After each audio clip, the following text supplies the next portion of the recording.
শুরু করে দিব কথা। আসসালামু আলাইকুম রহমতুল্লাহ। সবাই কি অবস্থা, কেমন আছো তোমরা? আমি 24 বিজ্ঞান বিভাগের ছাত্ররা। তোমাদের জন্য আমাদের যে পরীক্ষিত এবং হচ্ছে তোমাদের কাছে যে বলা হয়েছিল এদের পরবর্তী থেকে যে আমাদের বিজ্ঞান বিভাগের ছাত্রদের জন্য আত্মাদ্রিস অনলাইন মাদ্রাসা, তোমাদের বিজ্ঞান বিভাগের যে বিষয়গুলা সেগুলো নিয়ে এবং তোমাদের যাবতীয় যত সমস্যা আছে সবকিছু নিয়ে আত্মাদ্রিস নিয়ে আসবে। এটা বিজ্ঞান বিভাগের ছাত্রদের জন্য শুধুমাত্র কোর্স। সেজন্যই আজকে আমাদের প্রথম যে এই পরিক্রমার যে ফার্স্ট যে ক্লাসটা সেটা আমরা বায়োলজি নিয়ে শুরু করতে যাচ্ছি। আমি মোহাম্মদ নাহিদ হাসান, আমি তোমাদের বায়োলজি ইনস্ট্রাক্টর। আমি এমবিবিএস এর ফাইনাল ইয়ারে পড়তেছি। তো আমাদের এটার মেইন উদ্দেশ্য কি, আত্মাদ্রিস কেন হচ্ছে এই আয়োজনটা করবো? আয়োজনটা করলো আত্মাদ্রিস সবসময় সাধারণ, তারপর হচ্ছে জেনারেল সাবজেক্ট গুলো এতদিন চালায় আসছিল, সাথে সাথে বিজ্ঞান বিভাগের প্রত্যেকটা সাবজেক্টের যে প্রয়োজনীয়তা তোমরা সবাই আমাদেরকে বলছো। এই জন্য আত্মাদ্রিস তোমাদের জন্য এই আয়োজনটা আজকে করতে যাচ্ছে। এবং এর পরিক্রমা আমাদের আজকে থেকে ইনশাআল্লাহ আগামী 10 দিন 30 তারিখ পর্যন্ত তোমাদের প্রত্যেকটা বিষয়, উচ্চতর গণিত, রসায়ন এবং পদার্থবিজ্ঞান ও বায়োলজি, জীববিজ্ঞান প্রত্যেকটারই হচ্ছে তোমরা ক্লাস, ফ্রি ক্লাস ইনশাআল্লাহ আসবে। এবং সেই পরিপ্রেক্ষিতে আজকে আমাদের প্রথম ক্লাস বায়োলজি প্রথম পত্র।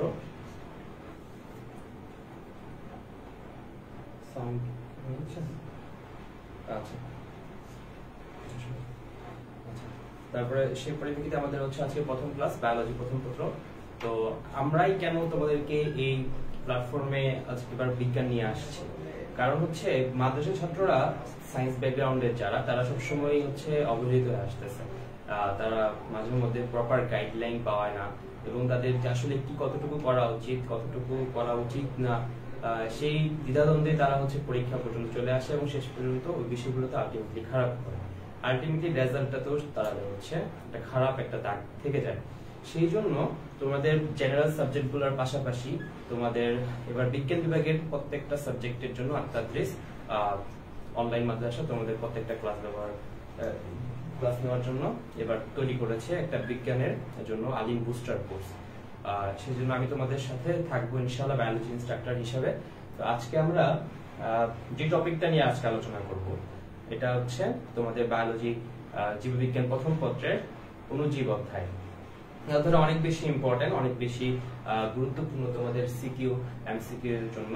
এবং প্রত্যেকবারই আলিম পরীক্ষা, বোর্ড পরীক্ষাতে এই অধ্যায় থেকে একটা হচ্ছে সৃজনশীল প্রশ্ন আসে, এবং এমসিকিউর ক্ষেত্রে তোমরা অবশ্যই দেখবা যে এখান থেকে 3-4টা এমসিকিউ অবশ্যই কমন পড়ে।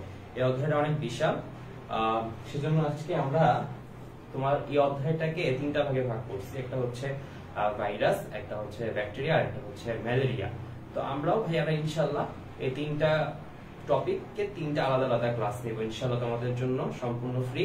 এবং তোমাদের প্রত্যেক দিনই তোমাদের হচ্ছে আত্মাদ্রিস থেকে বিজ্ঞান বিভাগের প্রত্যেকটা ভাইয়া তোমাদের জন্য ক্লাস নেবে। আমাদের ক্লাসটাও বায়োলজি ক্লাসটা আজকে প্রথম একটা টপিক হবে, ইনশাআল্লাহ আগামী কয়েকদিন পর আরো 2টা টপিক হবে ইনশাআল্লাহ। তো আজকে আমরা যে টপিকটা পড়বো সেটা হচ্ছে অণুজীব বা হচ্ছে মাইক্রো অর্গানিজম। ঠিক আছে? তো এখন এই টপিকটা আসলে কি, তোমাকে এই টপিকটা বোঝার জন্য আমাদের কিছু জিনিস আগে বুঝতে হবে। সেটা হচ্ছে মাইক্রো অর্গানিজম বিষয়টা এমন একটা জিনিস যে আমাদের যে বিভিন্ন রোগগুলা হয়, সর্দি হয়, কাশি হয়, ডেঙ্গু হয়, চিকুনগুনিয়া হয়, তারপর আরো বড় বড় যে রোগগুলা হয় আমাদের, এগুলোর আসলে পিছনে কে, আসলে ব্যাকগ্রাউন্ডে কারা কাজ করে, কাদের কারণে এই রোগগুলা হয়? এই রোগগুলা হয় বিভিন্ন জীবাণুদের দ্বারা, বা হচ্ছে আমরা যাদেরকে মাইক্রোব বলি।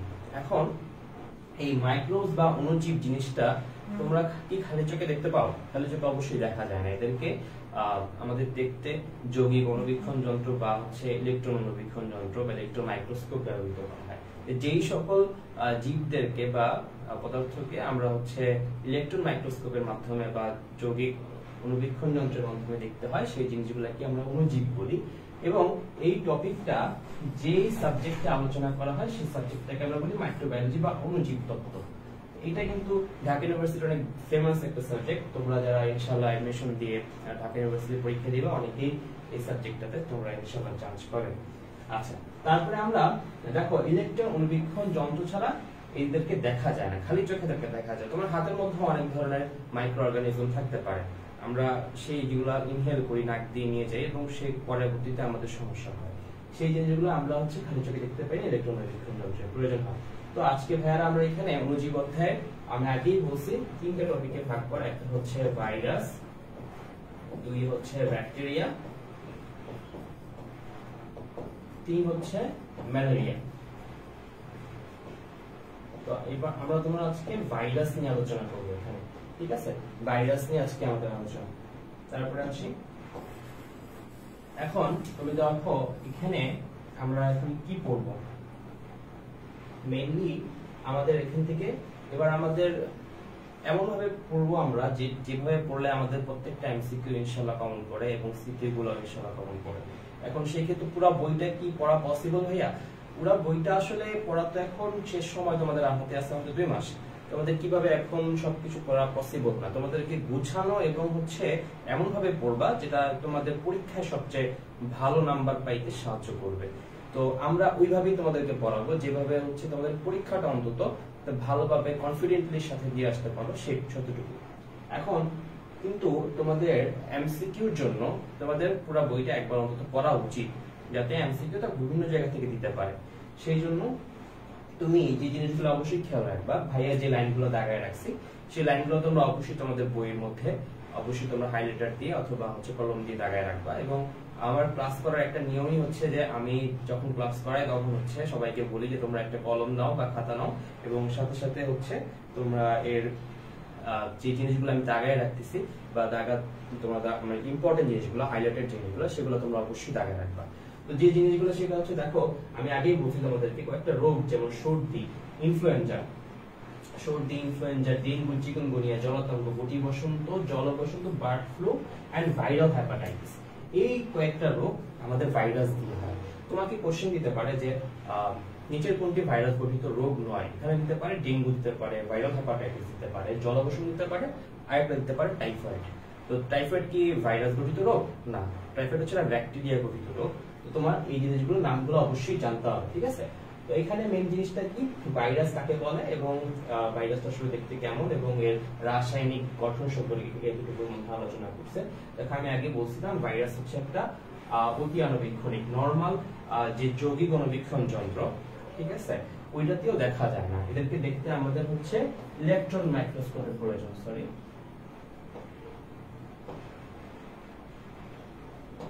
Electron microscope.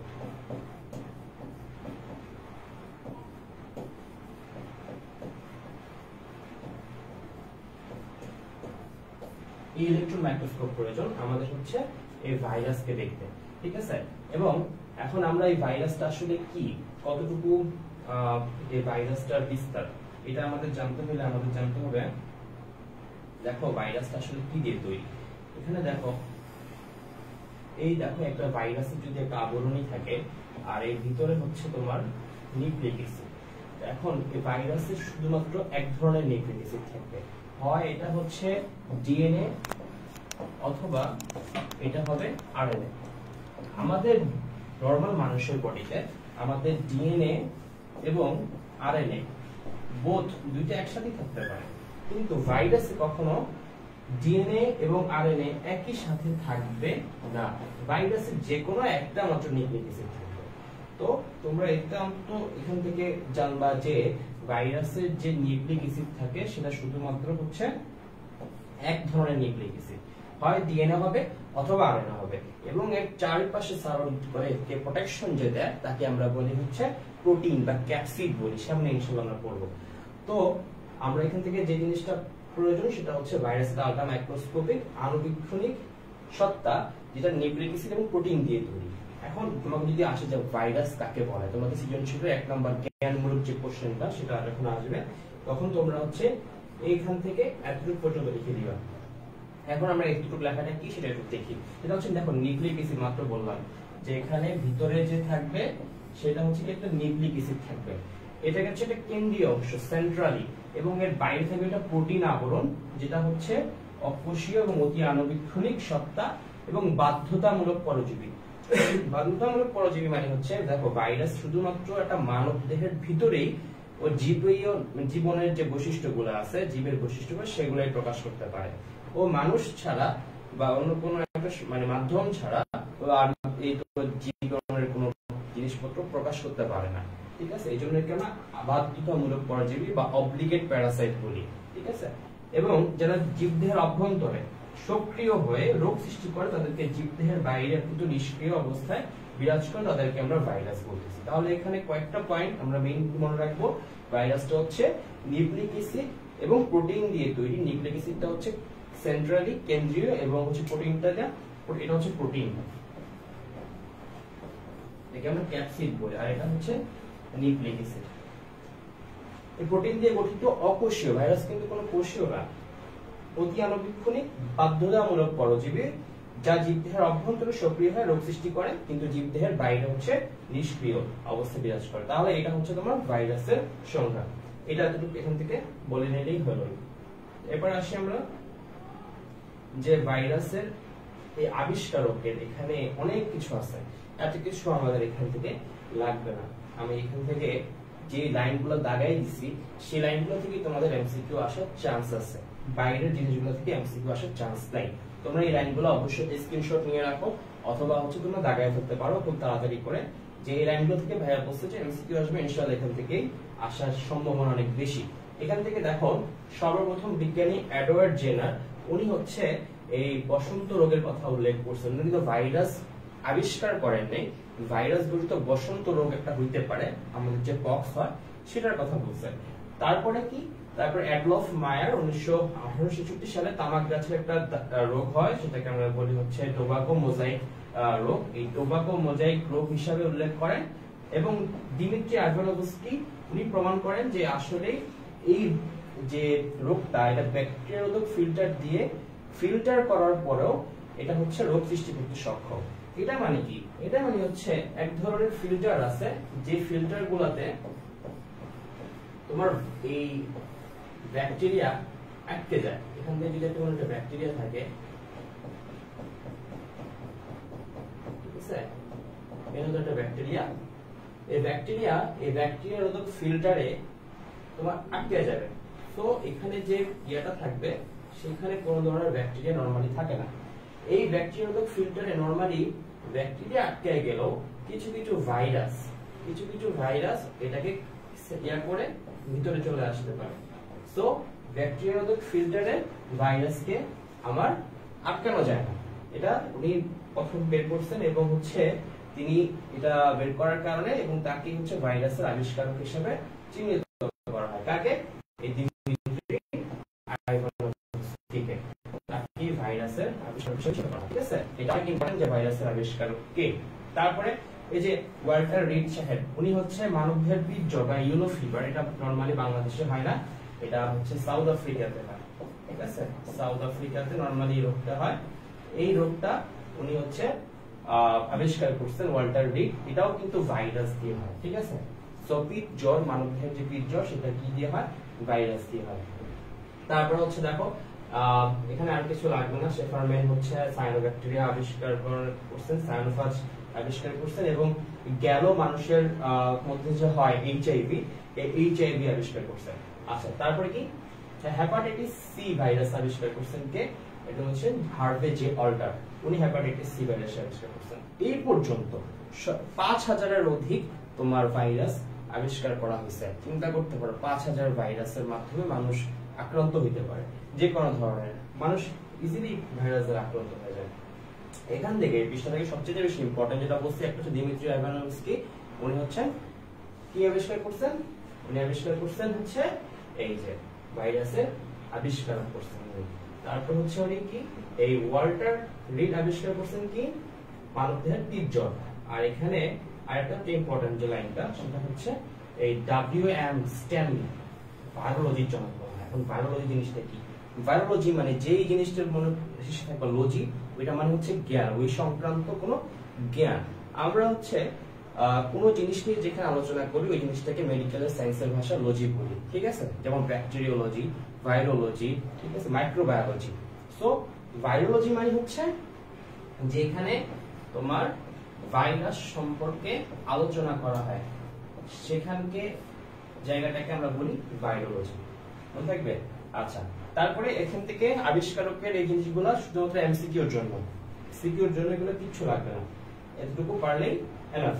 তারপরে কি তোমার আয়তন আর কি, কোন ভাইরাস কতটুকু পরিমাণ দৈর্ঘ্য সেটা তোমাদের এমসিকিউতে আসতে পারে। এখানে সবচেয়ে ইম্পর্টেন্ট যেটা শুধুমাত্র সবচেয়ে ছোটকে আর সবচেয়ে বড়কে। সবচেয়ে ছোট হচ্ছে আমাদের এই যে গবাদি পশুর ফুট অ্যান্ড মাউথ সৃষ্টিকারী ভাইরাস, সেটা হচ্ছে সবচেয়ে ছোট 8 থেকে 12 ন্যানোমিটার। এবং দেখো 12 ন্যানোমিটার কিন্তু পোলিও ভাইরাস আছে, কিন্তু এই গবাদি পশুর ফুট অ্যান্ড মাউথ ওটা কিন্তু আরো 8 ন্যানোমিটারও হতে পারে, এই জন্য এটাকে সবচেয়ে ক্ষুদ্রতম বলা হয়েছে। আর সবচেয়ে বড় কোনগুলা বৃহৎ আকৃতির, এটা হচ্ছে ভ্যাকসিনিয়া ভাইরাস, ভ্যারিওলা ভাইরাস বা গোলালুর মোজাইক ভাইরাস এবং বউ বসন্তের ভাইরাস গুলা হচ্ছে অনেক বৃহৎ আকার হয়। এখন এগুলা কেমন কেমন ভ্যারাইটি হয়, এগুলো হচ্ছে তোমার দেখো এখানে দেখাচ্ছি,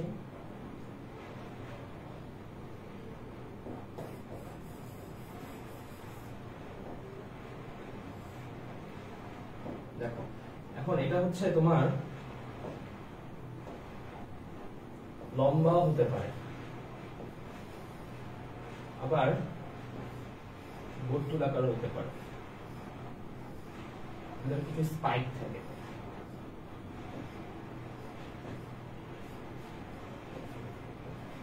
ঠিক আছে, এটার ভিতরে নিউক্লিক অ্যাসিড থাকে।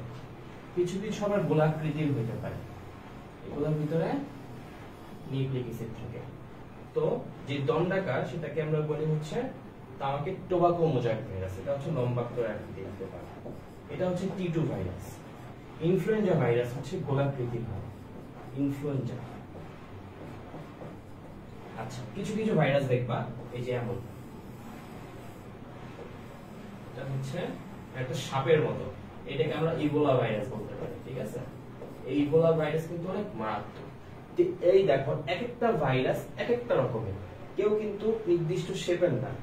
তো এদের মধ্যে দেখো আমি মাত্র বললাম যে দণ্ডাকার ভাইরাস, তারপর হচ্ছে বর্তুলাকার ভাইরাস, বেঙ্গাচিয়াকার ভাইরাস, সূত্রাকার বা সিলিন্ডাকার ভাইরাস, মাত্র যে বললাম ওইটার মধ্যে কি কোনটা পড়ে? এই যে ইবোলা ভাইরাস। ইবোলা ভাইরাস হচ্ছে তোমার সূত্রাকার ভাইরাস। তারপরে দেখো দণ্ডাকার ভাইরাস আছে, TMV virus, T2 virus. Vaccinia ভাইরাসটা হচ্ছে কিসের মতো? পাউরুটির আকৃতির মতো। তারপর পোলিও ভাইরাস হচ্ছে গোলাকার, চিকুনগুনিয়া ভাইরাসের গোলাকার।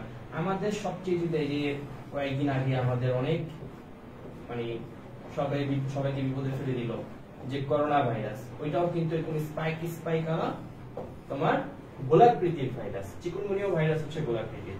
এইচআইভি ভাইরাস এটাও গোলাকার ভাইরাস। ইনফ্লুয়েঞ্জা ভাইরাস এইটা আবার ডিম্বাকৃতির ভাইরাস।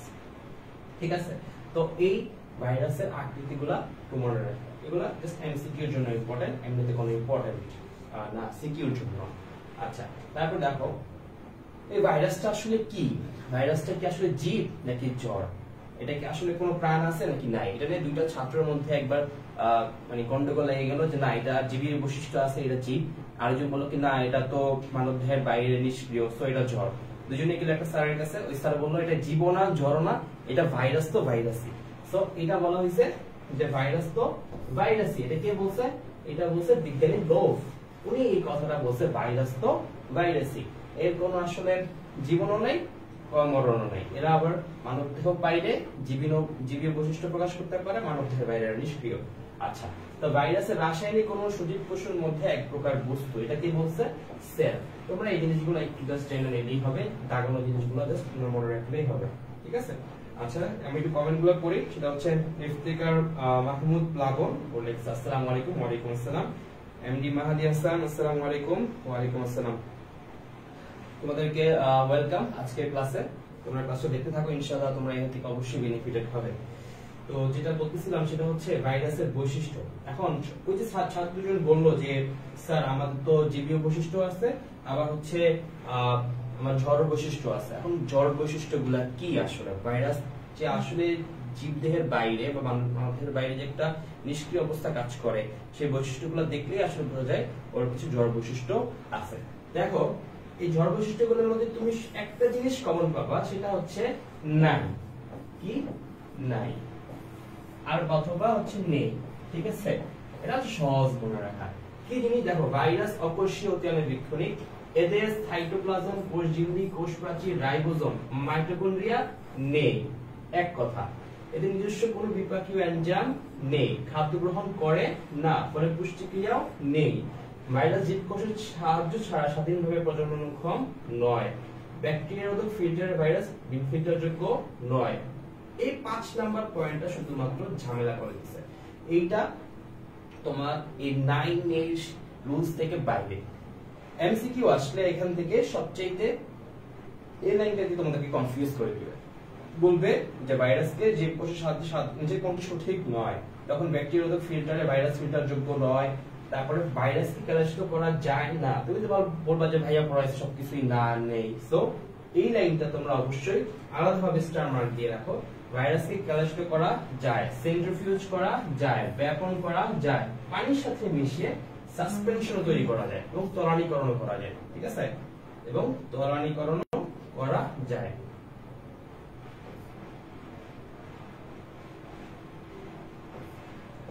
আচ্ছা, এই 5 নাম্বার পয়েন্টটা ঠিক আছে। এবং দেখো বাকিগুলো আবারও কিন্তু না না, ভাইরাসের দৈহিক বৃদ্ধি নাই, পরিবেশের উদ্দীপনা সাড়া দেয় না, তারপর রাসায়নিকভাবে প্রোটিন ও নিউক্লিক অ্যাসিডের সমাহার মাত্র। এটা মাত্র বললাম যে ভাইরাস কিন্তু শুধুমাত্র এই যে দেখো বাইরে প্রোটিন ক্যাপসিডটা আর ভিতরে হচ্ছে তোমার কি নিউক্লিক অ্যাসিড। ঠিক আছে, ভিতরে শুধুমাত্র নিউক্লিক অ্যাসিড আর বাইরে প্রোটিন ক্যাপসিড। এটা ছাড়া ভাইরাসের কিছুই মেনলি রাসায়নিক বৈশিষ্ট্য নাই। তারপরে তোমার কি ভাইরাসের অ্যাসিড, ক্ষার, লবণ প্রতিরোধে সক্ষম এবং অ্যান্টিবায়োটিক এদের কোনো রূপ প্রতিক্রিয়া সৃষ্টি করতে পারে না। এখন দেখো যে এই অ্যান্টিবায়োটিকটা আমরা নরমালি ডাক্তাররা কাদেরকে দিই? যারা হচ্ছে ব্যাকটেরিয়ার কারণে রোগাক্রান্ত হয়েছে তাদেরকে হচ্ছে আমরা এটা দেই। কিন্তু যারা ভাইরাসের কারণে আক্রান্ত হয়েছে তাদেরকে কি আমরা অ্যান্টিবায়োটিকতে কোনো লাভ আছে? তাদেরকে অ্যান্টিবায়োটিক দিয়ে কোনো লাভ নেই। সো তাদেরকে অ্যান্টিবায়োটিক দিয়ে আমরা প্রতিরূপ কোনো প্রতিক্রিয়া সৃষ্টি করতে পারবো না। সো তোমাদের এই পয়েন্টটা, এই যে এই জিনিসটা তোমাদের সিকিউর জন্য অনেক বেশি ইম্পর্টেন্ট। ভাইরাসের জড় রাসায়নিক বৈশিষ্ট্য মেইন জিনিসটা খেয়াল রাখবা। সবকিছুই হচ্ছে নাই, ভাইরাসের মোটামুটি কিছুই করা যায় না, বিপাকীয় এনজাইম নেই, ফিল্টারযোগ্য নয়। ঠিক আছে, এবং রাসায়নিক কণার মতো নিষ্ক্রিয়, দৈহিক বৃদ্ধি নাই, কিন্তু ভাইরাসকে ক্যালসিফাই করা যায়, ব্যাপন করা যায়, পানির সাথে মিশিয়ে সাসপেনশন তৈরি করা যায়। তো একটা জিনিস ভাইরাসকে করা যায়। আচ্ছা, তারপর আসো ভাইরাসের জীবীয় বৈশিষ্ট্য। ওই ছাত্রটা যেটা বললো যে স্যার ভাইরাসের তো জীবীয় বৈশিষ্ট্য আছে, এখন আমাদের জীবীয় বৈশিষ্ট্যগুলো আলোচনা করতে পারি। এখন সেটা কি, ভাইরাস যখন আমাদের শরীরের মধ্যে ঢুকে, ঠিক আছে, এটা যদি তুমি হও, তো যখন একটা ভাইরাস তোমার শরীরের মধ্যে ঢুকলো, ও ঢুকে একজন মানুষ, ও ঢুইকা তোমার মধ্যে বানায় ফেলবে 100টা। এই 100টা যখন বানাবে, ও আবার তোমার থেকে বের হয়ে আরো 10 জন মানুষকে ও আক্রান্ত করবে। ঠিক আছে, তো এই যে তোমার মধ্যে ঢুইকা ও 100টা হইলো আবার তোমার মধ্যে, এটাকে আমরা বলি হচ্ছে মাল্টিপ্লিকেশন বা সংখ্যা বৃদ্ধি। তো ভাইরাস এই কাজটা করতে পারে। তুমি হাঁচি দিছো, তোমার একটা ইনফ্লুয়েঞ্জা সর্দি হয়েছে, তোমার হাঁচি দিছো, তোমার হাঁচির সাথে যে ড্রপলেটটা বের হবে ওখান থেকে হাজার হাজার রোগ জীবাণু যাবে এবং তোমার সামনে যারা থাকবে, যারা মাস্ক পরা থাকবে না বা এক্সপোজার ঠিকভাবে থাকবে না, তাদের হচ্ছে তোমার ভাইরাস দিয়ে আক্রমণ হতে পারে। ঠিক আছে, তো ভাইরাস মাল্টিপ্লিকেশন করতে পারে। দেখো ভাইরাস ও আবার যেরকম, ও ধরো যেরকম বৈশিষ্ট্য, এই যে ওদের আরো যে 100টা হবে, ওদের ও তো হচ্ছে তোর মা, ওর যেরকম বৈশিষ্ট্য ওদেরও পুরো ঠিক সেম বৈশিষ্ট্য হবে, সেম টু সেম বৈশিষ্ট্য হবে। এবং দেখো নতুন সৃষ্ট ভাইরাস মাতৃ ভাইরাসের বৈশিষ্ট্য বজায় রাখে এবং একটা ভাইরাস তার অনুরূপ ভাইরাস জন্ম দিতে পারে, পুরো সেম টু সেম অনুরূপ জন্ম দিতে পারে। আচ্ছা, ভাইরাসের দেহ জেনেটিক বস্তু ডিএনএ বা আরএনএ প্রোটিন দিয়ে গঠিত। আমি বলছি শুধুমাত্র ডিএনএ অথবা আরএনএ থাকবে, যে কোনো একটা থাকবে, দুইটা একসাথে থাকবে না। তারপরে কি, ভাইরাস সুনির্দিষ্টভাবে বাধ্যতামূলক পরজীবী। মানে তুমি একটা এখানে ভাইরাস তুমি আঁকলা, ভাইরাস যদি তুমি শুধুমাত্র মানুষকে ছাড়া মানুষের মধ্যে ঢুকলে হচ্ছে ওর এই জীবীয় বৈশিষ্ট্যগুলা মানে প্রকাশ পাবে। যদি মানুষের মধ্যে সে না ঢুকতে পারে, সে যদি পরিবেশের মধ্যে এভাবে থাকে, সে সেম ভাবে পড়ে থাকবে জ্বর অবস্থার পথে। তার সে কোনো রোগ সৃষ্টিও করতে পারবে না এবং তার দ্বারা কোনো ক্ষতিও হবে না। যখনই মানুষের মধ্যে সে ঢুকবে তখন তার জীবীয় বৈশিষ্ট্যগুলো অন করে সে হচ্ছে এগুলো করতে পারবে। আচ্ছা, তারপরে কি ভাইরাসের দেখো পরিব্যক্তি ঘটাতে পারে এবং প্রকরণ তৈরি করতে সংখ্যক। এটা হচ্ছে তোমার হইছে, এটার কারণে ভাইরাসের আমরা মেইনলি অনেকগুলো সমস্যার সম্মুখীন হই। ভাইরাস অনেক ভ্যারিয়েশন তৈরি করতে পারে, ঠিক আছে, যার কারণে এর বিরুদ্ধে যে আমরা যে একটা প্রোটেকশন নিব এটা সম্ভব হয় না নরমালি, কারণ ইমিডিয়েটলি মিউটেশন ঘটায়, ভ্যারিয়েশন ঘটায়, চেঞ্জ করে ফেলতে পারে ওর যে আকৃতি। এর অভিযোজন ক্ষমতা রয়েছে এবং জিনগত পুনর্বিন্যাস বা রিকম্বিনেশন দেখা যায়। এই ভাইরাসের জীবীয় বৈশিষ্ট্য, এই জিনিসগুলো তোমাদের সিকিউতে আসবে। ভাইরাসের জীবীয় বৈশিষ্ট্যগুলো এখান থেকে জড় রাসায়নিক বৈশিষ্ট্য এবং এটা হচ্ছে তোমার ভাইরাসের জীবীয় বৈশিষ্ট্য। এই 7টা পয়েন্ট তোমাদের সিকিউ থেকে অনেক বেশি ইম্পর্টেন্ট, যে ভাইরাসের জীবীয় বৈশিষ্ট্যগুলো তোমরা হচ্ছে পর্যালোচনা করো। তারপরে আসি আমরা যে ভাইরাসের গঠন নিয়ে, স্ট্রাকচার অফ ভাইরাস। এখন স্ট্রাকচার অফ ভাইরাস এখানে আমরা কি কি জিনিস আলোচনা করতে পারি? দেখো, আমি তোমাকে আগেই বলছি যে ভাইরাসকে আমরা নরমালি যদি কোন একটা শেপে চিন্তা করি, এখানে ধরো এই ভাইরাসের প্রোটিন ক্যাপসিড, প্রোটিন ক্যাপসিডের পরে ভিতরে থাকবে হচ্ছে তোমার একটা নিউক্লিক অ্যাসিড। দেখো, প্রথমে বলছি ভাইরাস কি থাকবে, কেন্দ্রে অবস্থিত থাকবে নিউক্লিক অ্যাসিড বা ডিএনএ অথবা আরএনএ। একসাথে উভয়টাই না, এটা আমি আগেই বলছি, একসাথে উভয়টা থাকবে না। এবং এই কেন্দ্রকে ঘিরে অবস্থিত থাকবে একটা ক্যাপসিড তথা প্রোটিন আবরণ। আমরা এটাকে কি বলতে পারি?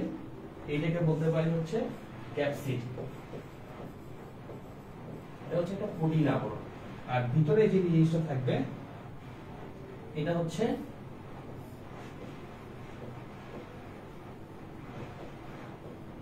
Nucleic acid. এটা হচ্ছে অথবা ডিএনএ হবে অথবা আরএনএ হবে। এখন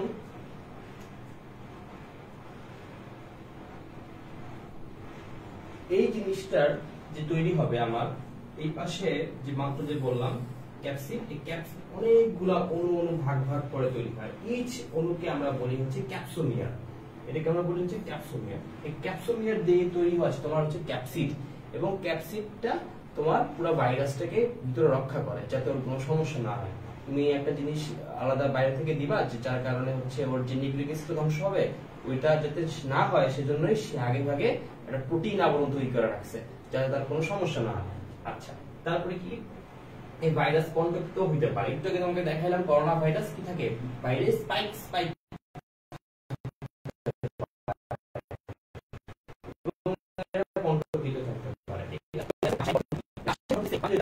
ভিতরে থাকবে নিউক্লিক অ্যাসিড, বাইরে থাকবে ক্যাপসিড। এই দুটো জিনিসের কারণে ভাইরাসের রাসায়নিকভাবে সক্রিয় এবং যখনই জীবদেহের মধ্যে আক্রমণ করে তখন রোগ তৈরি করতে সক্ষম। এই জিনিসটাই তোমরা এখান থেকে পড়বা যে নিউক্লিক অ্যাসিডটা কি এবং প্রোটিন ক্যাপসিডটা কি, এবং মেইনলি এই প্রোটিন বা ক্যাপসিডটা আসলে তোমার একটা জীবদেহকে অ্যাটাচ করতে সবচেয়ে বেশি ইম্পর্টেন্ট। নিউক্লিক অ্যাসিডটা হচ্ছে ভিতরে থাকে এবং রোগ সৃষ্টি করার জন্য ইম্পর্টেন্ট, কিন্তু অ্যাটাচমেন্টের জন্য তোমার একটা জীবদেহের মধ্যে যে লাগবে সে লাগার জন্য প্রোটিন বা ক্যাপসিডটাই তৈরি। এটাই কিন্তু বেশি ইম্পর্টেন্ট। লাইনগুলো অবশ্যই তোমরা দাগায় ফেলবে এখান থেকে, যে সর্দি জ্বরে এই হাঁচির উদ্দীপ করে কোনটা, প্রোটিন বা ক্যাপসিডটা। প্রোটিন বা ক্যাপসিডটা হচ্ছে তোমার সর্দি জ্বরে হাঁচির উদ্দীপ করে। আচ্ছা, এখন কিছু কিছু ভাইরাস আবার কি হচ্ছে, কিছু কিছু ভাইরাস এই প্রোটিন আবরণের বাইরেও এরা নিজেরা খুবই আলাদা একটা বড় লোক ভাইরাস আর কি। এরা হচ্ছে আলাদা একটা জামা পরে, ঠিক আছে, বহিস্থ আবরণ। এই বহিস্থ আবরণ ভাইরাসদেরকে আমরা লিপো ভাইরাস বলি, ঠিক আছে। এই লিপো ভাইরাসটা কারা? এরা একটু বড় লোক ভাইরাস, আমরা মনে রাখতে পারি, ঠিক আছে। এরা একটু বেশি কোষ দেখাইতে আলাদা একটা জামা পরে। মানে আমরা তোমাকে পড়লাম যে এই যে একটা ভাইরাস ভিতরে নিউক্লিক অ্যাসিড, এরা বাইরে দিয়ে আরেকটা জামা পরে, ঠিক আছে, এরা বাইরে দিয়ে আরেকটা জামা পরে। এই স্পেশাল যে আবরণটা থাকে এটাকে আমরা বলি হচ্ছে লাইপোপ্রোটিন দিয়ে তৈরি, প্যাপলোমিয়ার বলি। দেখো এখানে লেখা আছে লিপিড বা লিপোপ্রোটিন স্তরের এককে প্যাপলোমিয়ার বলা হয়, এবং লিপোপ্রোটিন আবরণ বিশিষ্ট ভাইরাসকে আমরা লিপোভাইরাস বলি। এগুলোকে আমরা বড়লোক ভাইরাস বলি, ঠিক আছে। এই লিপোভাইরাসরা কি করে, নরমালি তাদের যে প্রোটিন আবরণ তার বাইরেও লিপিড আর প্রোটিন দিয়ে তৈরি আরেকটা আবরণ, এটা প্রোটিন দিয়ে তৈরি আরেকটা আবরণ এরা গায়ে দেয়, যার কারণে এদের শক্তিশালী হয় আরো বেশি, ঠিক আছে। এদেরকে ইজিলি মারা যায় না, এদেরকে লিপোভাইরাস বলে। আচ্ছা, তারপর দেখো ভাইরাসের প্রকারভেদ। এই যে একটু আগে তোমাকে ভাইয়া পড়াইলাম যে তোমার বহিস্থ আবরণ নিয়ে আকৃতি অনুযায়ী যে ভাইরাসগুলো দণ্ডাকার হতে পারে, গোলাকার হতে পারে, বহুভুজাকার হতে পারে, ব্যঙ্গাচিকার হতে পারে, ডিম্বাকার আকার হতে পারে। তো যে জিনিসটা তোমার এখান থেকে ইম্পর্টেন্ট, শুধুমাত্র এক্সাম্পল গুলো মনে রাখবে, শুধুমাত্র এক্সাম্পল, আর কিছু মনে রাখার দরকার নেই। যে এটা ইনফ্লুয়েঞ্জা ভাইরাস, এটা হচ্ছে ডিম্বাকৃতির হতে পারে। তারপর হচ্ছে কি গোলাকার ভাইরাস হতে পারে, পোলিও ভাইরাস হতে পারে, এবং টিআইভি এবং এইচআইভি ভাইরাস গুলা গোলাকার হতে পারে। আচ্ছা, এই জিনিসটা তুমি অবশ্যই মনে রাখবা যে এগুলো এমসিকিউর জন্য, এটা লিখে রাখো এই পাশে। এটা এমসিকিউর জন্য, বহু নির্বাচনের জন্য এটা অনেক অনেক ইম্পর্টেন্ট একটা টপিক, যে আকৃতি অনুযায়ী নিচের কোনটি কি ভাইরাস, এমসিকিউর জন্য অনেক বেশি ইম্পর্টেন্ট। ঠিক আছে? আচ্ছা, তারপরে আসি নিউক্লিক অ্যাসিডের ধরন অনুযায়ী ভাইরাস কয় ধরনের। একটা হচ্ছে ডিএনএ ভাইরাস আর একটা হচ্ছে আরএনএ ভাইরাস। এই ডিএনএ ভাইরাসগুলো মনে রাখার জন্য স্পেশালি তুমি একটা সূত্র মনে রাখতে পারো, টিপুর বাই টি2 ভ্যানিলা হতে ফ্রান্সেল। ঠিক আছে? টিপুতে হচ্ছে তোমার টিআইভি ভাইরাস, টিপুর বাই টি2 থেকে হচ্ছে এটা, ভ্যানিলা হতে ভ্যাকসিনিয়া, ভ্যানিলা হতে হচ্ছে তুমি মনে রাখতে পারো হচ্ছে herpes virus, herpes simplex virus, এই যে এটা হেপাটাইটিস সি ভাইরাস। আমি একটু লিখে দিই এখানে যে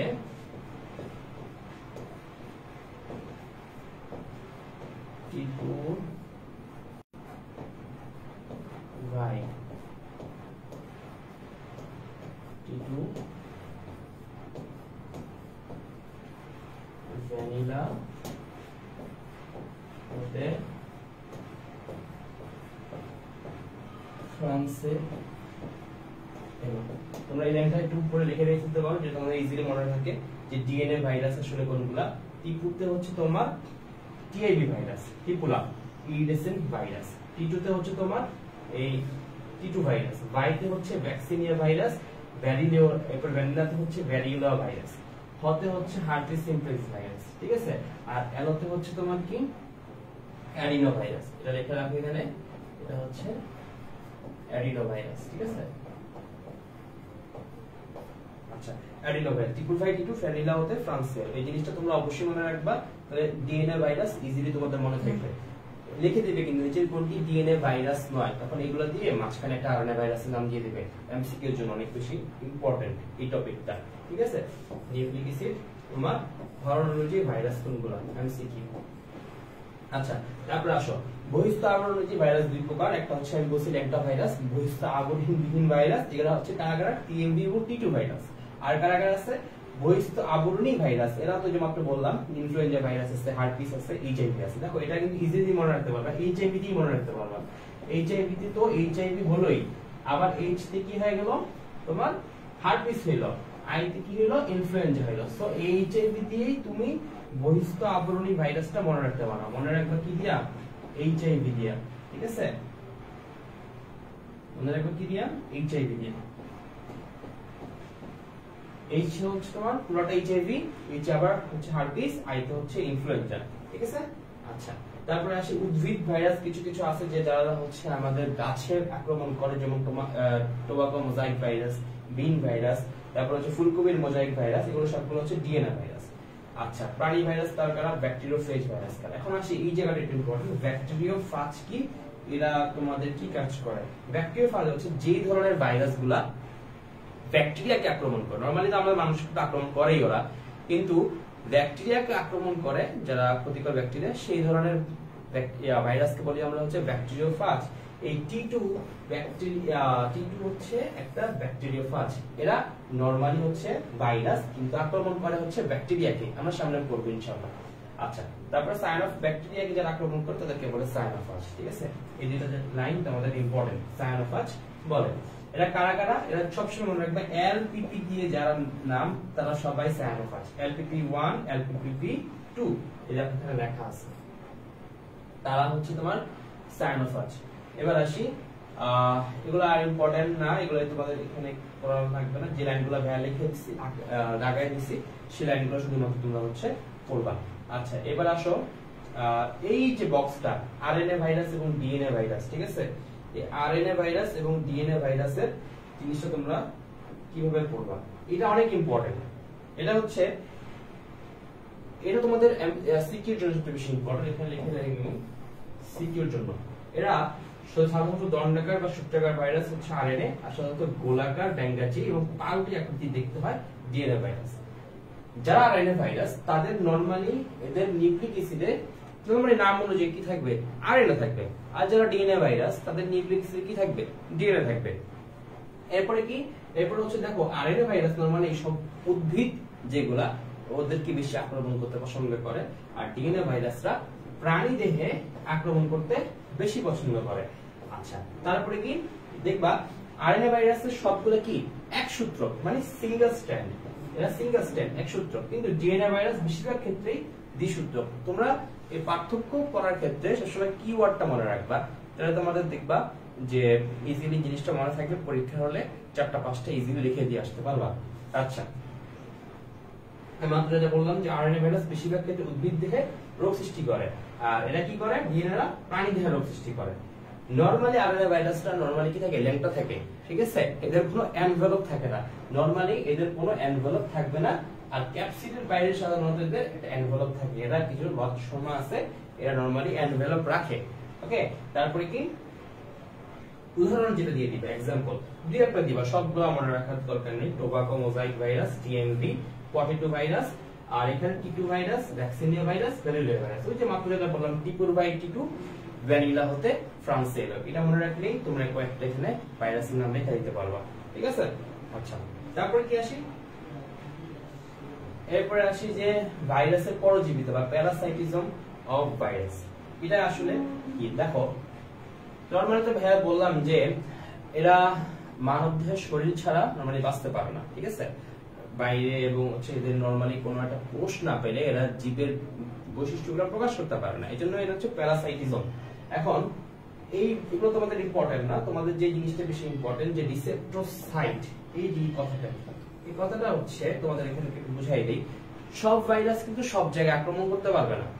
তোমার হয়তো সর্দি লাগছে, তোমার সর্দি লাগার যে ভাইরাসটা যে তোমার সর্দি লাগার জন্য দায়ী, সেটা কিন্তু তোমার শ্বাসনালীতে আক্রমণ করছে, সেটা কিন্তু তোমার কোনো পেটে আক্রমণ করেনি। যেইটা পেটে আক্রমণ করছে, যেটার কারণে তোমার হচ্ছে ডায়রিয়া হয়েছে, সেটা কিন্তু আবার তোমার শ্বাসনালীতে আক্রমণ করেনি বা স্কিনে আক্রমণ করবে। সো ও কিভাবে বুঝে, ওই ভাইরাসটা কিভাবে বুঝে যে আমার এখানে আক্রমণ করা লাগবে? কারণ হচ্ছে ধরো শ্বাসনালীর যে বা তোমাদের ঠান্ডা লাগছে, ঠান্ডা লাগার যে ভাইরাসটা ও যখন আমার বডিতে ঢুকে ও বসার জন্য একটা জায়গা খুঁজতে থাকে, ঠিক আছে।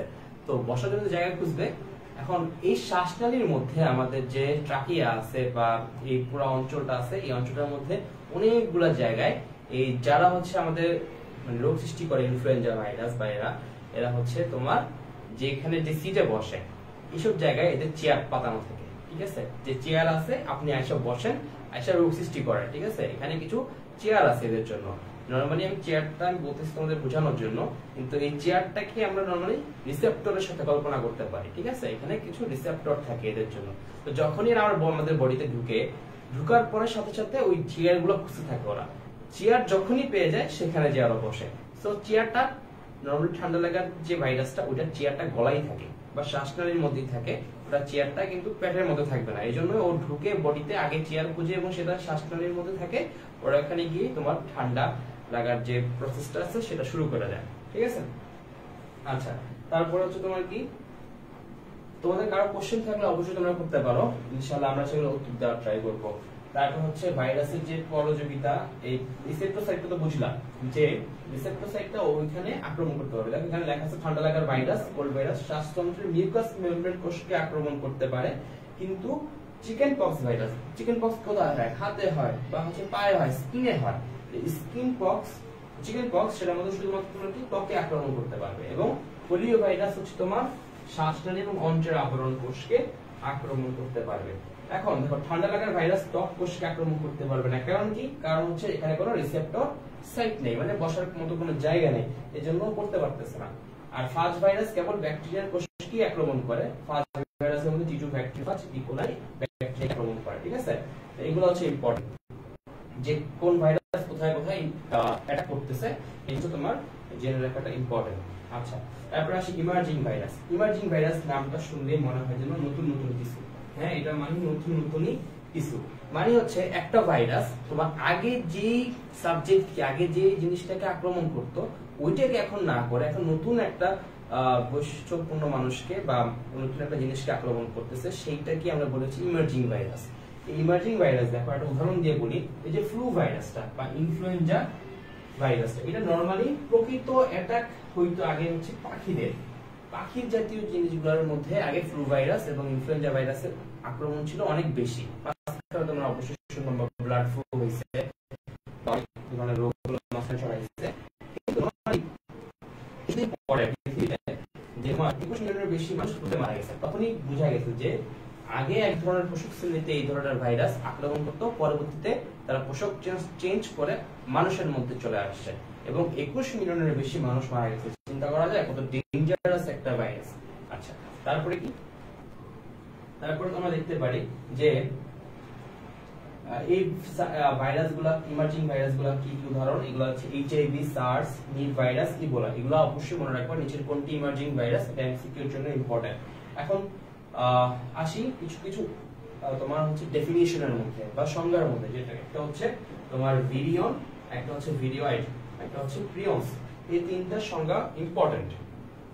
সেটা হচ্ছে কি তোমার ভিরিয়ন যেটা, সেটা হচ্ছে নিউক্লিক অ্যাসিড এবং হচ্ছে একই ঘিরে যে ক্যাপসিড সংক্রমণ ক্ষমতা সম্পন্ন সম্পর্ক পুরো ভাইরাসটাকে আমরা কি বলি? ভিরিয়ন বলি।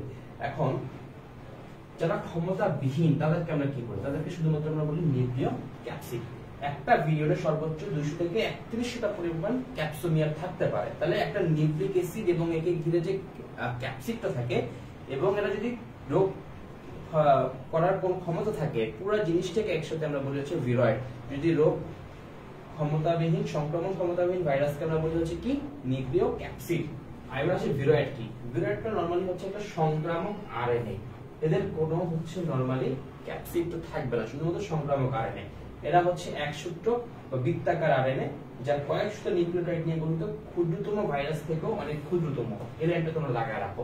কেবলমাত্র উদ্ভিদেই ভিরয়েড পাওয়া যায়, যাক বাঁচা গেল, প্রাণীদেহে ভিরয়েডটা নাই, কিন্তু এরা উদ্ভিদের অনেক মারাত্মক ক্ষতি করে থাকে। ঠিক আছে, যে এরা হচ্ছে ক্ষুদ্রতম ভাইরাস থেকে ক্ষুদ্রতম এবং সূত্রাক বৃত্তাকার ডিএনএ ভাইরাস।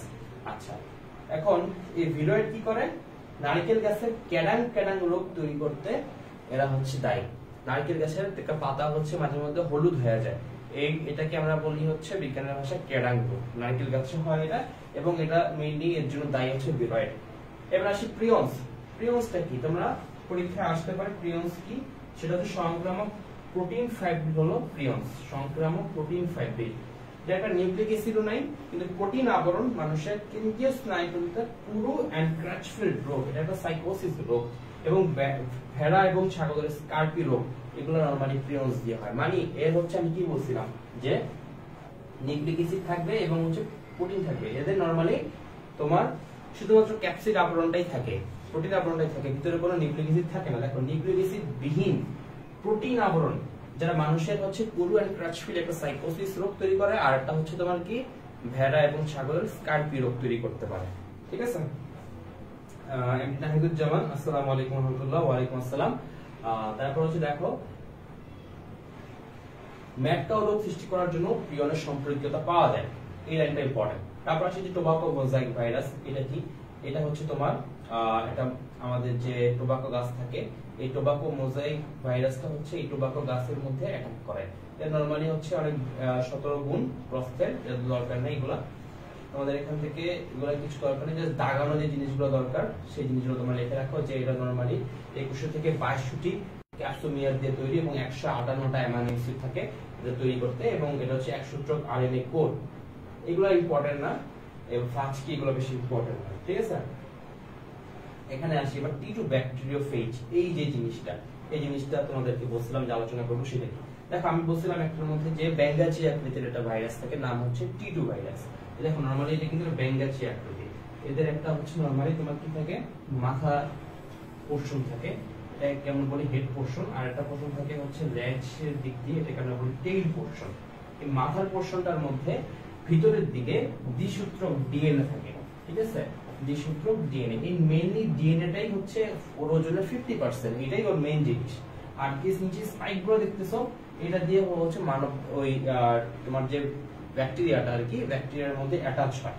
আচ্ছা, ওর এখানে যে মেইনলি ইম্পর্টেন্ট জিনিসগুলো আছে সেগুলো কি, সেগুলো একটু দেখো। সেটা হচ্ছে টিটু ভাইরাস দেহকে দুইটি প্রধান অংশে ভাগ করা যায়, মাথা এবং লেজ, এবং মাথাটা হচ্ছে স্ফীত সরলবৃত্তাকৃতির প্রিজমের ন্যায়। এটা 60,000 জোড়া নিউক্লিওটাইড দিয়ে ডিএনএটা গঠিত। এতে প্রায় 150টা জিন থাকে। এই লাইনটা হচ্ছে তোমার জানা লাগবে। এতে 150টা জিন থাকে এবং 60,000 জোড়া নিউক্লিওটাইড দিয়ে ডিএনএটা গঠিত হয়।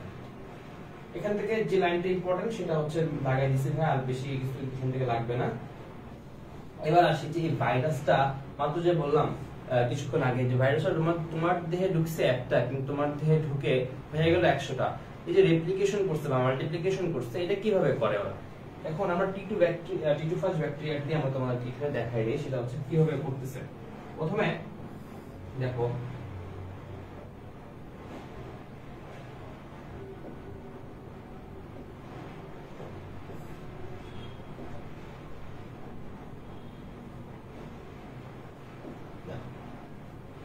আমি এখানে ধরো এখানে রাখলাম,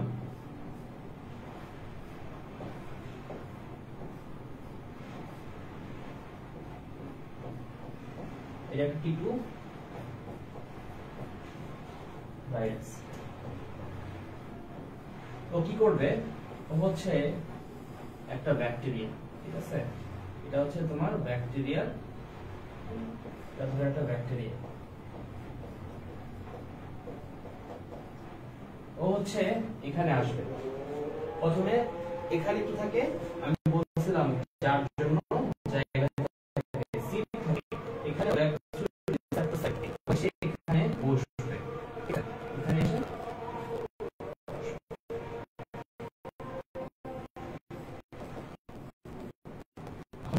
বসছে, এখানে ধরো বসছে। বসার পরে কি করবে? ও হচ্ছে ওর এই ডিএনএটা, এই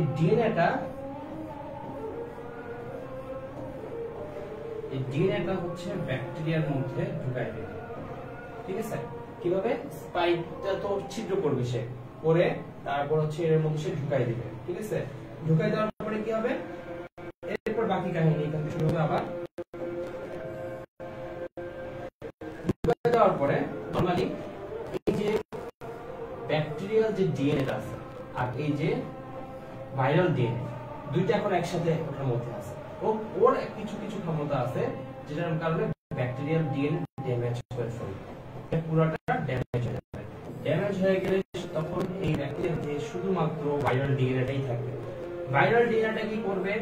ভাইরাল ডিএনএটা হচ্ছে এই যে ব্যাকটেরিয়ার কারো কারো হেড, ঠিক আছে, অনেকগুলো হেড তৈরি করবে, অনেকগুলো টেল তৈরি করবে।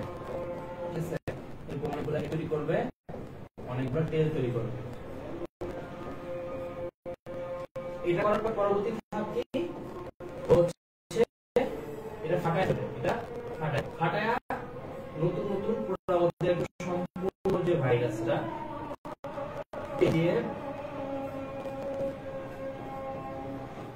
ওইটা এখান থেকে বের হয়ে যাবে। ঠিক আছে, তো ঢুকছে হচ্ছিল ওই সময় একটা, এখন কয়টা হইলো? এখন হচ্ছে হয়ে গেল 100টা, আরো বেশি। এরকম তোমার অনেকগুলা তোমার হচ্ছে ব্যাকটেরিয়া মধ্যে ভাইরাস ঢুকে অনেকগুলো তৈরি করে। এই পুরো প্রসেসটাই আমরা হচ্ছে ভাইরাসের রেপ্লিকেশন বলি। দেখো সেই জিনিসটাই আমরা এখানে পড়বো এখন। এটাকে দুইটা চক্রে ভাগ করা যায়, একটা হচ্ছে লাইটিক চক্র আর একটা হচ্ছে লাইসোজেনিক চক্র। লাইসোজেনিক চক্রের একটা নাম হচ্ছে টেম্পারেট দশা, আর হচ্ছে লাইটিক চক্রের একটা নাম হচ্ছে ভিরুলেন্ট চক্র বা ভিরুলেন্ট দশা। এখন এই জিনিসটা তোমার এখান থেকে মেইনলি পড়লে দেখো এখান থেকে কি জিনিসটা বলছে লাইটিক চক্র। প্রথমে কি করবে? আমি মাত্র বললাম ও সংযুক্তিটা পিস ছিল বলবে অ্যাটাচমেন্ট করবে। ও এই যে জায়গাটা আছে দেখছো, এই জায়গাটার মধ্যে এসে সে প্রথমে আটকাইছে। আটকানোর পরে এইটা হচ্ছে ব্যাকটেরিয়াল ডিএনএ, মানে ব্যাকটেরিয়ার নিজস্ব ডিএনএ। আর এখানে দেখো কি শূন্য বা ব্যাকটেরিওফেজ। আগে আটকাইছে হচ্ছে এখানে, দেখো আটকাইছে এখানে। ঠিক আছে, আগে এসে সে কি করছে? অ্যাটাচ হইছে। এই ভিতরে ডিএনএটা বাইরে থেকে বের হয়েছে। তাহলে কি সে নিজস্ব ক্ষমতা দিয়ে ব্যাকটেরিয়াল ডিএনএটা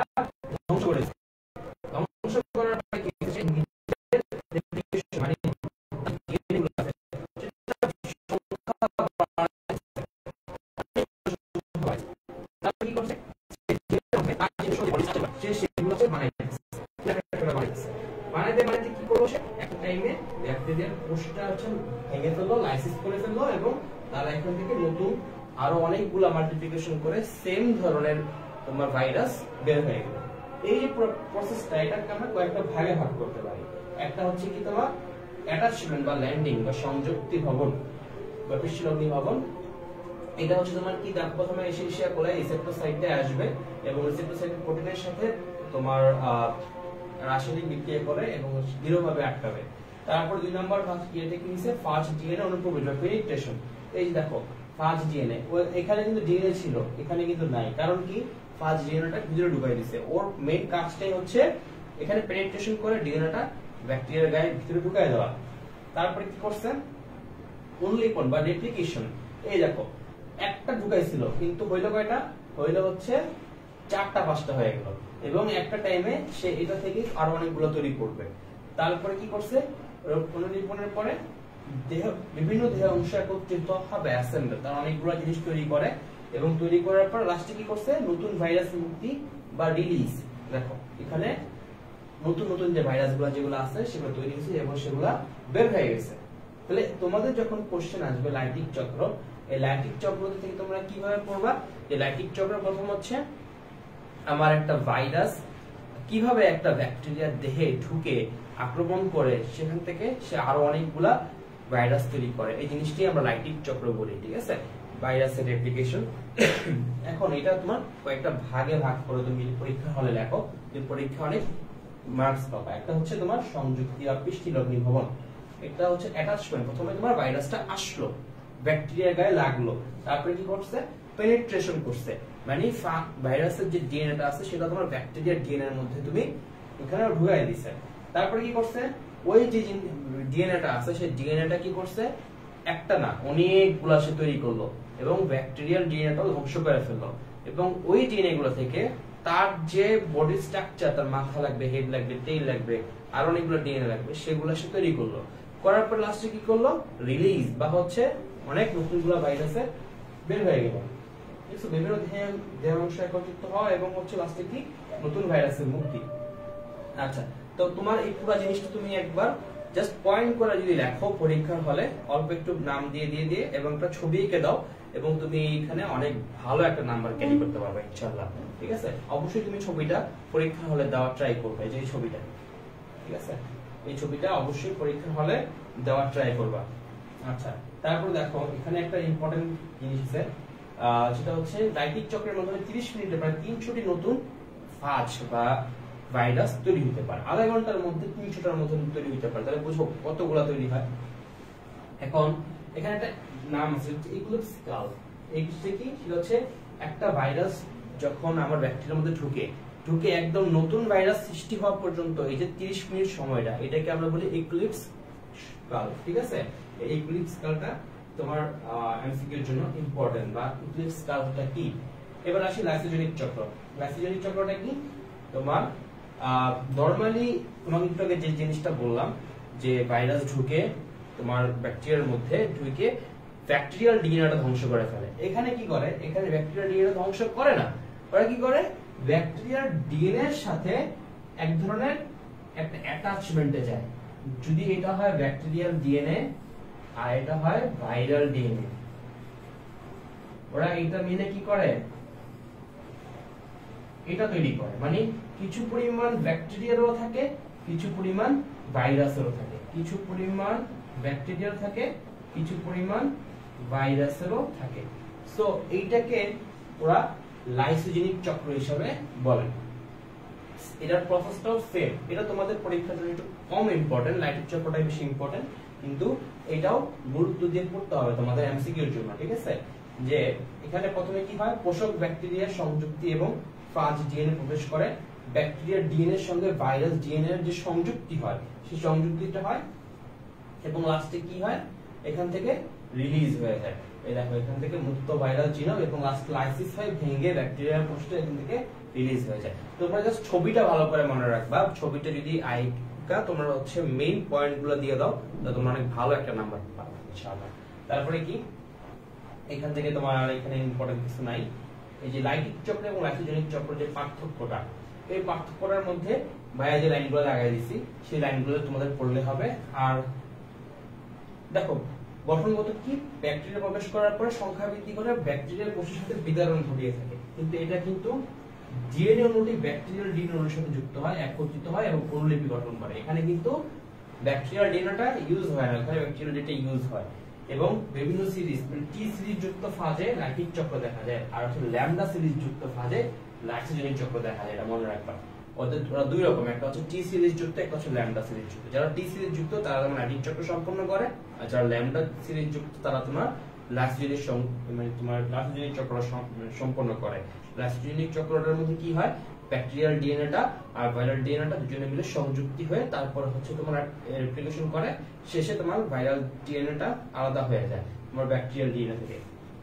আর দেখো লাইটিক চক্র একবার সম্পন্ন হলে অনেকগুলা ভাইরাস সৃষ্টি হয়, কিন্তু লাইসোজেনিক চক্র একবার সম্পন্ন হলে মাত্র দুইটা ভাইরাল জিনোম যুক্ত ব্যাকটেরিয়ার সৃষ্টি হয়।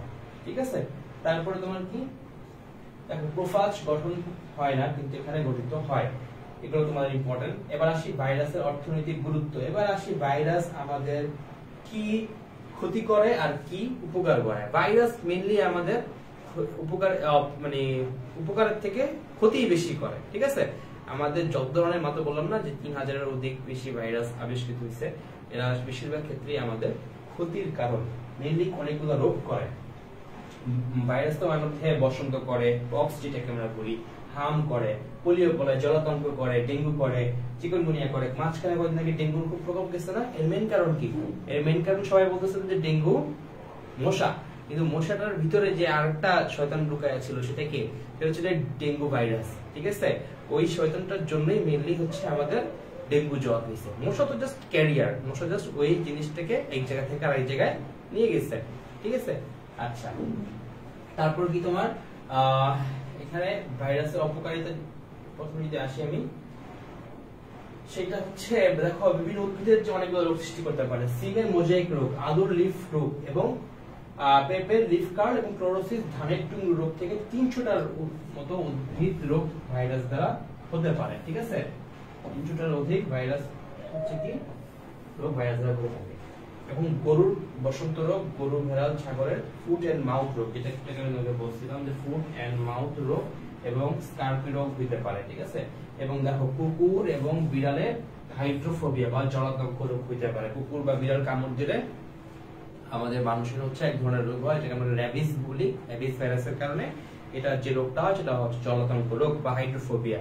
পানি দেখলে এদের হচ্ছে অনেক বেশি ভয় লাগে। ঠিক আছে, বুঝতে পারেন তো এই জিনিসগুলো মনে রাখবো যে ভাইরাসের উপকারী দিকের মধ্যে অপকারী দিকের মধ্যে মেনলি এই রোগগুলা করে। মনে রাখবো অপকারী জিনিসগুলো সব কি আমাদের শরীরে রোগ সৃষ্টি করতেছে, তারপরে গরু ছাগলের গায়ে রোগ সৃষ্টি করতেছে, উদ্ভিদের গায়ে রোগ সৃষ্টি করতেছে। এই কয়েকটা 3টা পয়েন্ট তোমরা আগে লিখে দিবা। তারপরে কি দেখবা, এইডস করতেছে, যে হিউম্যান ইমিউনোডেফিসিয়েন্সি ভাইরাস, এটা আমাদের যে এইডস করতেছে। এইডস হলে কিন্তু রক্ষা নাই মানুষ, কারণ কি আমাদের ইমিউন সিস্টেমটা আছে ওটা ধ্বংস করে দেয়, যার কারণে আমাদের রোগগুলা অন্যান্য রোগের মানে প্রকাশ বেশি পায়। ঠিক আছে, এইডস এর রোগ বর্তমানে 5 কোটির বেশি আছে, এটা তোমরা খেয়াল রাখবা, নতুন হইতে হয়তো আরো বাড়তে পারে। দেখো ইবোলা ভাইরাস, ইবোলা ভাইরাসটা হচ্ছে বাংলাদেশে একটু কম, বাট আফ্রিকার দেশে ইবোলা ভাইরাস অনেক বেশি এবং এর কারণে অনেক মানুষ মারা গেছে রিসেন্টলি। এবং এটা স্পর্শের মাধ্যমে নতুন ব্যক্তি আক্রান্ত হয়, আক্রান্তের 2 থেকে 21 দিনের মধ্যেই লক্ষণগুলো প্রকাশ পায়। ঠিক আছে, এবং লাস্টে আরেকটা ভাইরাসের নাম বলি আমরা হচ্ছে জিকা ভাইরাস। ঠিক আছে, জিকা ভাইরাসটা কি করে, এটা ফ্লাভি ভাইরাস। যেগুলো ফ্লাভি ভাইরাস সেগুলো হচ্ছে তোমার মশার মাধ্যমে ছড়ায়, যেমন চিকুনগুনিয়া ভাইরাস আছে, ম্যালেরিয়া আছে, তারপর হচ্ছে এই তোমার জিকা ভাইরাস। এই জিকা ভাইরাসটা বাংলাদেশে খুব কম, কিন্তু কয়েকটা পাওয়া গেছে। এরা হচ্ছে তোমার ফ্লাভি ভাইরাস, এরা হচ্ছে নাইজেরিয়াতে বেশি মানুষ, নাইজেরিয়া উগান্ডার দিকে বেশি পাওয়া যায়। এবং হচ্ছে দেখো যে এডিস মশা, এডিস ইজিপ্টি এবং এডিস আলবিটাস মশকির মাধ্যমে এই ভাইরাসটা ছড়ায়। তোমাদের এখান থেকে যেটা বেশি মনে রাখবা যে জিকা ভাইরাস দ্বারা মাইক্রোসেফালি হয় বা মাইক্রোকেফালি হয়, এটা হচ্ছে প্রেগন্যান্ট মহিলাদের। ঠিক আছে, যারা আমাদের গর্ভবতী মা, যার তারা এই ধরনের ভাইরাস দ্বারা আক্রমণ হলে বাচ্চা হচ্ছে মাইক্রোসেফালি এই রোগটা হইতে পারে। ঠিক আছে, আচ্ছা তারপরে কি, তারপর হচ্ছে দেখো 2016 সালে বাংলাদেশের চট্টগ্রাম জেলায় একটা মহিলার রক্তে এই জিকা ভাইরাসের সন্ধান পাওয়া গেছে। তারপর দেখো নিপা ভাইরাস, তোমরা এই যে শীতকাল আসলে সবাই খেজুরের রস খাওয়ার জন্য একদম পাগল হয়ে যাও, সেই খেজুরের রসের মধ্যে কিন্তু এক ধরনের ভাইরাস রোগ ছড়াচ্ছে, এটা হচ্ছে নিপা ভাইরাস। ঠিক আছে, এই নিপা ভাইরাস এটা হচ্ছে একটা প্যারামিক্সো পরিবারের একটা ভাইরাস। এরা কিন্তু দক্ষিণ এশিয়ার মধ্যে অনেক কমন একটা ভাইরাস। এরা খেজুরের রসের মাধ্যমে মানব দেহে ছড়ায়। আগে কিন্তু এটা তোমার ইয়েদের হইতো, বানরদের হইতো, ওইখান থেকে এটা চলে আসছে। তো নিপা ভাইরাস একটা ইমার্জিং ভাইরাসের মধ্যেও কিন্তু পড়ে। আচ্ছা, তারপরে আসি যে এভিয়ান ইনফ্লুয়েঞ্জা, এগুলো দরকার নেই, মানে মেইনলি হচ্ছে অপকারী দিকগুলোতে বিভিন্ন ধরনের রোগ তৈরি করে। দেখো hepatitis B, papilloma virus, anogenital cancer, herpes simplex virus দিয়ে হয়। তো দাগান লাইনগুলো অনেক বেশি ইম্পর্টেন্ট, এমসিকিউর জন্য তোমরা এখান থেকে দাগায় ফেলবে। তারপর দেখো চিকুনগুনিয়া, ডেঙ্গুর মতো, ঠিক আছে, এটা একটা আরএনএ ভাইরাস জনিত জ্বর এবং এডিস মশা, অ্যালবিপিটাস ইজিপ্টি এবং এডিস অ্যালবিপিটাস থেকে এই রোগটা হচ্ছে ছড়ায়। বাংলাদেশে 2008 সালে প্রথম আসছে এবং এই রোগটার মেইনলি ক্যারেক্টারিস্টিক হচ্ছে অনেক বেশি জয়েন্ট পেইন থাকবে, হাঁটে মানে তোমার হচ্ছে হাঁটতে গেলে ব্যথা করবে এবং হাঁটুতে ব্যথা করবে, কনুইতে ব্যথা করবে এবং অনেক র্যাশ দেখা যাবে। ঠিক আছে, রক্তের মতো কিছু র্যাশ দেখা যাবে। এগুলো হচ্ছে তোমার চিকুনগুনিয়ার মেইনলি ফিচার। তারপর হিউম্যান হ্যাপিস ভাইরাস, এগুলো তোমার হচ্ছে অনেক ধরনের কাজ করে। এখন সবসময় কি ভাইরাস উপকারী করে না, কিছু কিছু ক্ষেত্রেও উপকারও করে। ঠিক আছে, তো উপকার জিনিসগুলো ভাইরাস খুব কম আসে পরীক্ষা, অপকারিতাটাই বেশি আসে। উপকারিতা জিনিস দেখো মানুষ বিভিন্ন ধরনের প্রতিষেধক বা হচ্ছে আমরা যেটাকে বলি হচ্ছে কি টিকা, এই টিকা তোমার হচ্ছে বানানো যায়। তারপর জন্ডিস রোগের টিকা তৈরি করা যায়, কলেরা, টাইফয়েড, আমাশয় ইত্যাদি রোগের ওষুধ তৈরিতেও ব্যাকটেরিওফাজ ব্যবহৃত হয়। ঠিক আছে, এগুলো হচ্ছে ব্যাকটেরিয়া ঘটিত রোগ, এগুলোর যে টিকা বা ওষুধ সেগুলো তৈরি করতে ব্যবহৃত হয়। তারপরে জেনেটিক প্রকৌশলের বাহক হিসেবে ব্যবহার করা হয়। তারপর তোমার প্রশ্ন আসতে পারে জেনেটিক প্রকৌশলের বাহক হিসেবে কোনটি ব্যবহার করা হয়, ব্যাকটেরিয়া নাকি ভাইরাস? অবশ্যই ভাইরাস। ঠিক আছে, তারপরে এগুলো একটু মনে রাখবা। টিউলিপ ফুল, ঠিক আছে, পাতার টিউলিপ ফুলের যে ভাইরাসগুলো, এটা নরমালি হচ্ছে লাল কালার থাকে। যখন এই ভাইরাসে আক্রমণ করা হয়, এই লাল ফুলগুলোর মধ্যে সাদা সাদা সাদা ছোপ দেখা যায়। এগুলোর জন্য ফুলটা দেখতে আর একটু বেশি সুন্দর লাগে এবং মানুষ কিনেও বেশি। এই জন্য বাণিজ্যিক কারণে বা অর্থনৈতিক কারণে এটা একটা গুরুত্ব আছে এবং এই কারণে হচ্ছে এটা উপকারী দিক থেকে চলে আসছে। আচ্ছা, অস্ট্রেলিয়া তোমার হচ্ছে অনেক বেশি খরগোশ একসময় বেড়ে গেছিল, তখন মিক্সো ভাইরাস ছড়াই দিছে এবং খরগোশগুলা মিক্সো ভাইরাস দ্বারা আক্রান্ত হয়ে আলটিমেটলি একটা করে মরা শুরু করছে এবং খরগোশের নিধন হয়েছে। এটা মানুষ অনেক সময় উপকারী দিক থেকে ধরে। ভাইরাসের রোগ নিয়ন্ত্রণ, তোমার এখন ভাইরাস যাতে ভাইরাসযুক্ত কোনো রোগ যাতে না হয় সেজন্য তুমি কি করতে পারো? 1 নাম্বার টিকা দিতে পারো, ভ্যাকসিনেশন করতে পারো। 2 নাম্বার কি করতে পারো? তোমার যে অ্যান্টিভাইরাল ড্রাগ গুলো আছে, ঠিক আছে, আমাদের যে ভাইরাস যাতে যে কোনো জিনিসগুলো না হয়, এই ড্রাগ গুলা দোকানে বা হচ্ছে ডাক্তারের প্রেসক্রিপশন নিয়ে তোমরা হচ্ছে কি করতে পারো, খাইতে পারো। তার কারণ তখন কি হবে, এই রোগগুলো থেকে তোমরা পরিত্রাণ পাবে। আচ্ছা, ভাইরাসের দেহে কোনো মেটাবলিজম ব্যবস্থা নাই, তাই অ্যান্টিবায়োটিক দিয়ে এটা প্রতিরোধ করা যায় না। আমি আগেই বলছিলাম অ্যান্টিবায়োটিক দেই হচ্ছে আমরা কিসের জন্য? অ্যান্টিবায়োটিক দিয়ে আমরা ব্যাকটেরিয়া যাতে গ্রো করতে না পারে, ব্যাকটেরিয়া ঘটিত কোনো রোগগুলো যাতে আমাদের শরীরে ঠিকমতো বিস্তার না করতে পারে, সেজন্য আমরা অ্যান্টিবায়োটিক দিই। কিন্তু ভাইরাস ঘটিত রোগে অ্যান্টিবায়োটিক দিয়ে কোনো লাভ আসলে নাই, এজন্য আমরা এটা অ্যান্টিবায়োটিক দিব না। ঠিক আছে, এখন তোমাদেরকে শর্ট ভাবে জিনিসগুলো আছে সেই জিনিসগুলো অবশ্যই ইম্পর্টেন্ট এমসিকিউর জন্য, যে টমেটোর কোন ধরনের রোগ বুশিজেন ভাইরাস দিয়ে হয়, বিল মোজাইক ভাইরাস দিয়ে তোমার সিমের মোজাইক রোগ হয়, পটেটো মোজাইক ভাইরাস দিয়ে গোলালুর মোজাইক রোগ হয়। এগুলো তোমরা জাস্ট মনে রাখবা। তারপরে এখানে একটা চার্ট আছে, দেখবা এই চার্টটা মুখস্থ করতে পারলে তোমাদের নেক্সট ক্লাসে ইনশাআল্লাহ পুরস্কার দেওয়া হবে। এটা হচ্ছে কি তোমার সাধারণ সর্দির জন্য কোন ধরনের ভাইরাস দায়ী, রাইনোভাইরাস। ভাইরাসের জন্য কোনটা ভাইরাস দরকারি, কোনটা দায়ী, রিনোভাইরাস। র্যাবিস ভাইরাস কি জন্য দায়ী? জলাতঙ্ক রোগের ক্ষেত্রে জন্য দায়ী।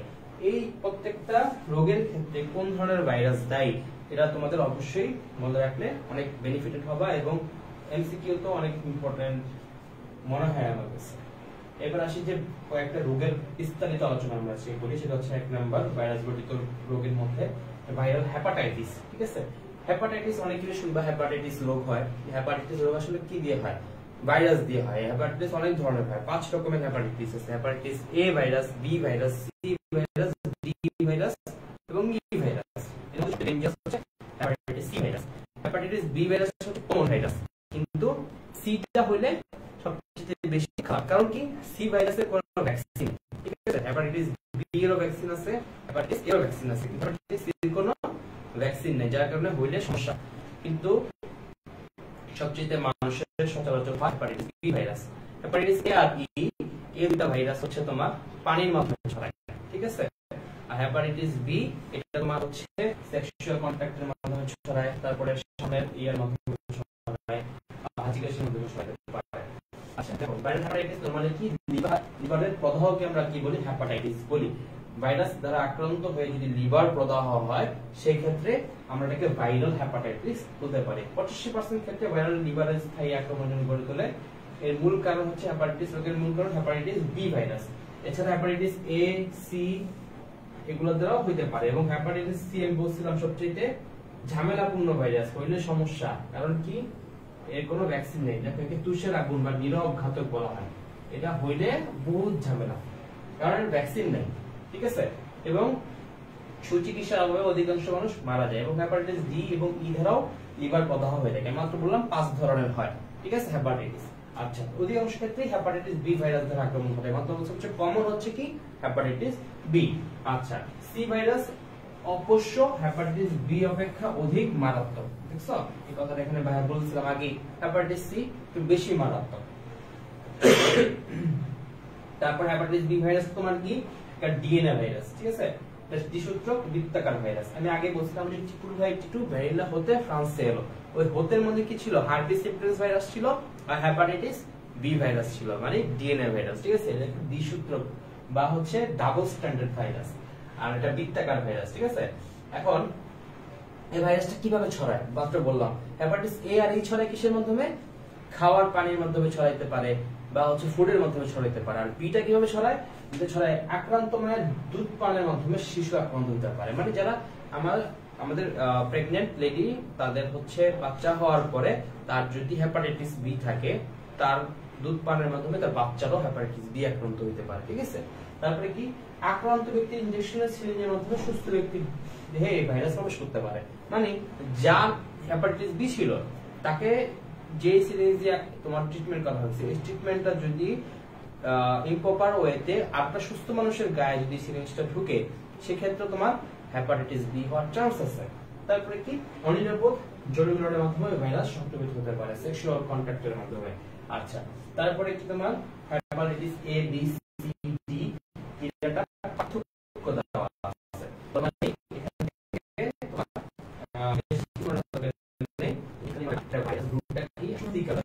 মানে এই ভাইরাসটা আমার শরীরে ঢুকছে, ঢোকার পর কতদিন পরে সে জাগ্রত হবে?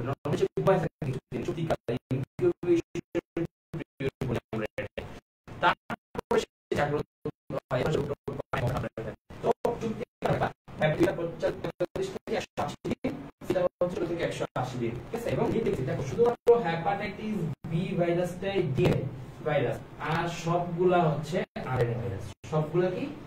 আরএনএ ভাইরাস, ঠিক আছে।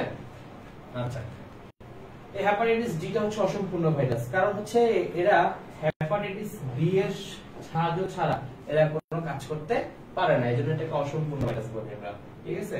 আচ্ছা, তারপর দেখো রোগের লক্ষণটা কি। নরমালি এই রোগটা যখন বডিতে আক্রমণ করে ভাইরাসটা, আমাদের কি মানুষ কি দেখে বুঝে যে তার আসলে, ঠিক আছে। এর মধ্যে দেখো তার কি অনেক বেশি জ্বর থাকবে, মাথা ব্যথা থাকবে, তার খাবারের অরুচি থাকবে, ক্ষুধাবন্ধ থাকবে, ভাব থাকবে, পাতলা পায়খানা হবে এবং হাঁটুতে অনেক বেশি ব্যথা থাকবে, ঠিক আছে। পরবর্তীতে কি হবে? আমরা যে বলি জন্ডিস হয়েছে, তার চোখগুলা কি হয়ে দেখবে? হলুদ হয়ে যাবে, তার পুরো বডিটা হলুদ হয়ে যাবে, চোখের সাদা অংশ এবং শরীরে হলুদ বর্ণ দেখা যায় এবং পায়ে পানি জমতে থাকবে, মানে ইডিমা হবে। আমরা এটাকে মেডিকেল সায়েন্সের ভাষায় ইডিমা বলি। পায়ে দেখবা ফুলে গেছে, একদম পানি জমতেছে, ঠিক আছে। তারপরে শেষ পর্যন্ত সিরোসিস বা লিভার ক্যান্সার হয়ে হেপাটাইটিস বি, সি সংক্রমণ হয়ে থাকে।